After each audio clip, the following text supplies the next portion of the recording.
A deeper look of सूरत नजम। सूरत नजम के आगाज़ से पहले इसका तारीखी पस मंज़र जान लें। पॉइंट नंबर 1, ये वो सूरत है, ये वो पहली सूरत है जिसमें आयत सजदा नाजिल हुई और ये मक्की दौर की सूरत है। वो क्या हालात व वाक़ियात थे, क्या मंजर थे जब रसूलुल्लाह सल्लल्लाहु अलैहि वसल्लम पर यह सूरत नाजिल हुई। इब्तदाई बेसत के बाद 5 साल तक रसूलुल्लाह सल्लल्लाहु अलैहि वसल्लम निजी सोहबतों और महसूस मजलिसों में अल्लाह के कलाम की दावत दिया करते थे। कभी भी आपको मजमा आम में अल्लाह का कलाम सुनाने का मौका ना मिला। वो इस वजह से कफ़ार की मुज़ाहमत थी। कफ़ार आप सल्लल्लाहु अलैहि वसल्लम को अल्लाह का कलाम नहीं सुनाने दिया करते थे, वो शोर मचाने लग जाया करते थे। जहाँ पर भी रसूलुल्लाह सल्लल्लाहु अलैहि वसल्लम अल्लाह का कलाम बयान फरमाने लगते थे तो कफ़ार शोर मचाने लग जाया करते थे। और दूसरी तरफ कफ़ार ही, मुशरिकीन ही लोगों तक रसूलुल्लाह सल्लल्लाहु अलैहि वसल्लम का गलत पॉइंट ऑफ व्यू शेयर किया करते थे। वो कहा करते थे कि रसूलुल्लाह सल्लल्लाहु अलैहि वसल्लम भटक गए हैं, बहक गए हैं, गुमराह हो गए। इस सूरत की आयत नंबर 2 है, मा ज़ल्ला साहिबुकुम व मा गवा, कि तुम्हारे साहिब ना तो भटके हैं ना बहके हैं। आप सल्लल्लाहु अलैहि वसल्लम को जहाँ पर भी मौका मिलता था अल्लाह का कलाम सुनाने का तो आप सल्लल्लाहु अलैहि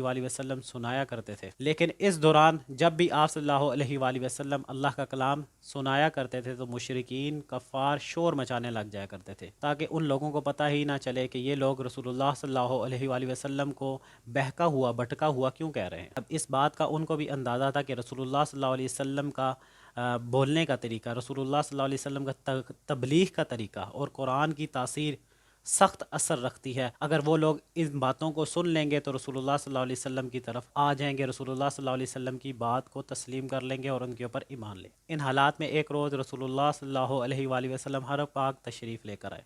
यहाँ पे कुरैश का एक मजमा आम था जिसमें मुसलमान भी थे और मुशरिकीन भी थे। और आप सल्लल्लाहु अलैहि वसल्लम यकायक खड़े होकर तकरीर फरमाने लगे और इसी दौरान आप सल्लल्लाहु अलैहि वसल्लम की ज़ुबान से अल्लाह पाक ने एक खुतबा जारी फरमा दिया जो आज हमारे सामने सूरत नजम की सूरत में है। ये सूरत इतनी तासीर रखती थी, ये सूरत ख़त्म हुई तो इसके अख्ताम पर सल्लल्लाहु अलैहि वसल्लम सजदे में गिर पड़े, अल्लाह के सामने सजदे में गिर पड़े। और मुशरिकीन जब ये सूरत उन्होंने सुनी तो वो शोर मचाना भूल गए। आप सल्लल्लाहु अलैहि वसल्लम की बात को गौर से सुनने लग गए और जैसे ही आप सल्लल्लाहु अलैहि वसल्लम का खुतबा ख़त्म हुआ, ये सूरत ख़त्म हुई, आप सल्लल्लाहु अलैहि वसल्लम सजदे में गिर गए और उनके साथ साथ तमाम मुशरिकीन भी सजदे में गिर गए। उसके बाद जाकर उनको एहसास हुआ।